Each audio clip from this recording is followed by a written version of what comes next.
Now, in the rap community, I feel like one of the most common things that'll be said to an artist is go back to your old sound. You know what I'm saying? Go old Uzi was better, old Summers are better. But to be honest, I think there are some valid reasons that these artists don't go back to their old sound that people just, I feel like, ignore to talk about. So that's what I kind of wanted to do today. I just wanted to talk about like some reasons potentially why these artists like deadass just won't go back to their old sound, and why they're actually kind of valid for not doing so. And to do this, we're gonna look at two rappers who I feel like get this criticism the most, and it's Summers and Lil Uzi. And I think their cases both prove why it's actually hard to go back to your old sound. It's not as easy as you think. Now, for Summers, I think the reason people say they want him to go back to his old sound is because old music had just an emotional vibe. Like, when a rapper can get emotional but not sound cringy, that is one of the most dangerous, like, tough shit ever, bro, because you can really feel their music, bro. And Summers really had that shit on lock, bro. Like, there's some certain songs I'll play you, like, here. Stop that shit right now, cause fuck for Bulldog, we'll bite down. I'm fucking his bitch like right now. Fucking her up in her nightgown. That nigga better chill, better fucking pipe down. So she finna pull up, bitch, I'm outside now. Put a lean by the website down. And bro, they just have just such a vibe about them. And even songs that I can't play because of copyright, like In the Name of You, bro, like that's a real ass song. And all those songs have one thing in common: emotional. Like really early Summers music, because he was making music about girls and shit. He even said in the interview that the first shit he did, Plug and B song, was because of a girl, bro. Remember, like, what made you want to sing on that? Was it just the beat, or? I had a girlfriend. Oh. We was going through shit like that. She was a big part of that song. So a woman inspired the Plug and B sound. They inspire everything, these bitches. Oh God. That and the drug. And the drugs. But I wasn't on drugs like that when I was 18. You wasn't on drugs? Yeah, no. When did you start doing? When did you I start first drinking took a lean? perk when I was 18. 18? And I made that song on the perk.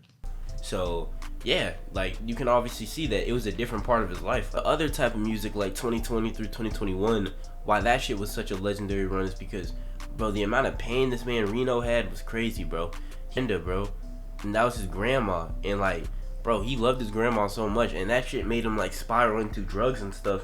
But like, bro, the music he was making about his grandma was actually like so good, bro.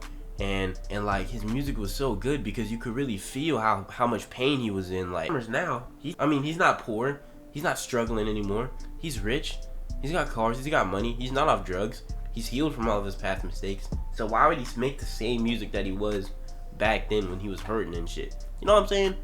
Like, that shit really don't make sense, right? And even think of it in your life, right? Imagine someone asked you to go back to something that you used to do back in the day.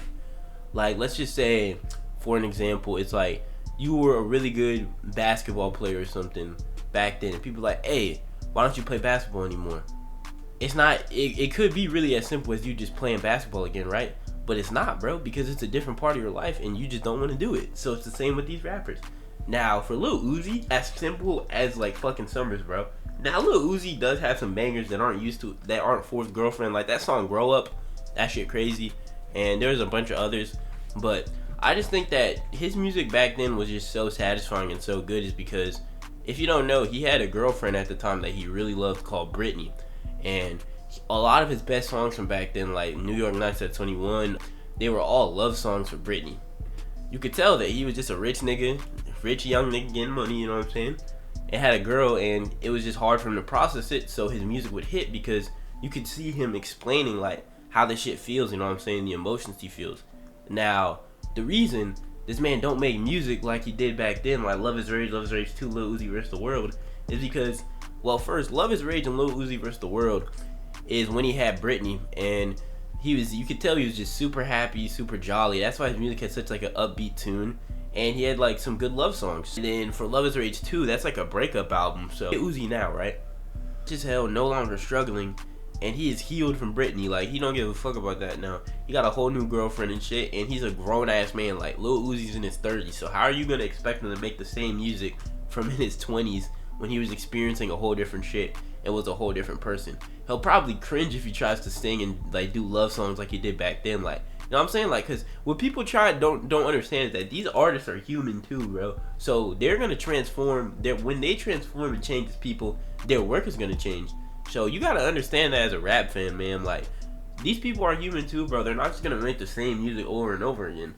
And also, same with that nigga Wheelin', bro. bro, he was off the Xannies, bro, pack running and shit. And that's why, of course, his music is gonna be that trap shit. But then, you know what I'm saying, he woke up, realized what he was doing was kind of fucked up, and that's why he transformed into like a more mature artist. And of course, I love the pack runner shit, but hey, I respect Wheeling from getting clean off those crazy drugs and shit, bro. So yeah, that's it for this video. I ain't gonna lie. I just want to make a video talking about why I think some rappers, you know what I'm saying, they can't go back to their old sound. Because I see people say, go back to the old songers, go back to the old Lil Uzi. And I'm like, bro, these niggas not understand that there's like reasons they don't do this shit. But that's it for this video. Like and subscribe. I'll catch y'all niggas later. Peace.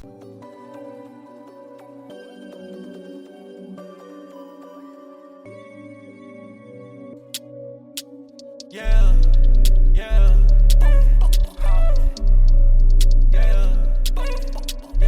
I'm fed as fuck, grind with the Glocky. Why your bitch steady tryna top me? If you ain't get bread, then just block me. No fuck your hoe, try and stop me. Yeah, yeah. I might slime you when it come to band. Off the ice, I feel like the man. Hit up a op, yeah, I got the hand. Exotic weed coming